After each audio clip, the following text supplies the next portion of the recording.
sur un combat féministe. Mais je suis désolé, la porte-parole du collectif contre l'islamophobie en France, El Sarré, qui a été une de mes étudiantes à Montpellier, qui est convertie, qui vient de Bourgogne, elle est totalement féministe. Et donc, le féminisme ne se juge pas à l'apparence, ne se juge pas à ce regard du grand frère qui dit « Est-ce que tu es assimilé à moi ?» Je voudrais juste dire que ceux qui ne connaissent pas la ville y aillent voir un peu ce qui se passe. J'y suis allée avant-hier. Toutes les filles étaient voilées. Nous sommes une famille de 4 grands frères, donc 3 oncles et une tante. Et il y a 25 enfants dedans. Je ne compte pas les mariés, tout ça. Je suis la seule avec ma sœur à ne pas porter de foulard. Et nous sommes très très mal vus. Alors j'aime bien les grands discours.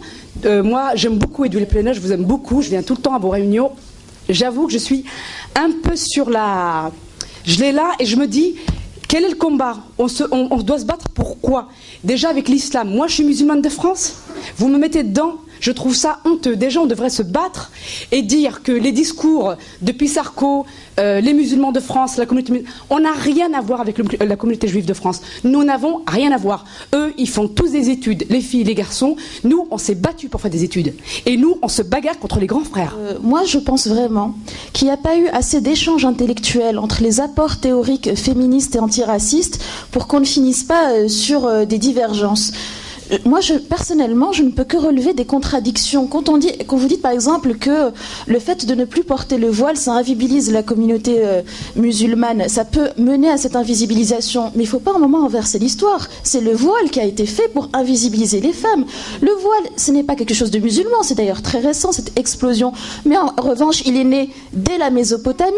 Et son rôle social était que la cité, le politique étant un territoire masculin et l'intime étant un territoire féminin, les femmes, quand elles traversent l'espace public, doivent signifier qu'elles traversent un espace qui n'est pas le leur. On parle de séparation, on parle de discrimination. Eh bien, sur le genre, qu'est-ce qui est plus discriminant et plus séparatoire ? Je dirais que le voile, qui justement crée 2 catégories non mixtes. Et moi, ce dont j'ai peur, c'est que j'ai l'impression qu'un peu comme en Amérique latine, quand la gauche veut se réconcilier avec l'électorat catholique, c'est le droit à l'avortement, ce sont les droits des femmes, ce sont les luttes des femmes pour l'émancipation sexuelle, sociale des femmes qui passent à la trappe. Il ne faudrait pas que la gauche non plus nous jarte et pour se réconcilier avec les musulmans leur offre la question de la libération sexuelle des femmes comme offrande. Et moi je pense que les droits des femmes sont universels. Je rebondirai juste sur une phrase que j'ai entendue: le voile c'est le problème des femmes. J'ai la conviction intime que le voile est le problème des hommes avec les femmes et que c'est la variante des pieds de lotus en Asie, des excisions là-bas. Et je pense qu'il faut échanger, effectivement, que ce soit les femmes qui un jour brûlent le voile. Je peux vous dire que moi aussi, en tant que femme musulmane, je suis désolée, moi aussi je me sens oubliée par vous. Vous dites le bouc émissaire, vous dites la priorité. Écoutez, moi, ma priorité aujourd'hui, moi, je suis anticapitaliste. Ça choque, hein. Moi, je vais vous dire, moi, ce qui m'intéresse aujourd'hui, c'est la lutte contre le capitalisme. Mais, c'est pas au nom de cette lutte contre le capitalisme qu'il faut qu'on oublie ce que moi je suis. Moi, aujourd'hui, je suis une femme de culture musulmane. J'habite dans un quartier qui s'appelle à la Courneuve les 4000. Aujourd'hui, je vous dis que je n'ai plus le droit de citer, je n'ai plus le droit à la parole, je n'ai plus le droit de rien faire parce que je dis que je suis féministe. Il y a 2 ans, en plein Ramadan, très chaud, donc un homme à la Courneuve a égorgé sa femme de 26 ans, enceinte de 7 mois. Il l'a égorgée devant sa mère et devant ses 2 enfants âgés de 7 ans et 4 ans. Traditionnellement, le mouvement féministe dans ce département, on a un observatoire qui s'appelle l'Observatoire des violences faites aux femmes. On manifeste devant la maison de la femme qui a été assassinée et en général, on va vers la mairie. On l'a fait pour toutes les femmes qui avaient été victimes de crimes sexistes. Là, on est en plein Ramadan.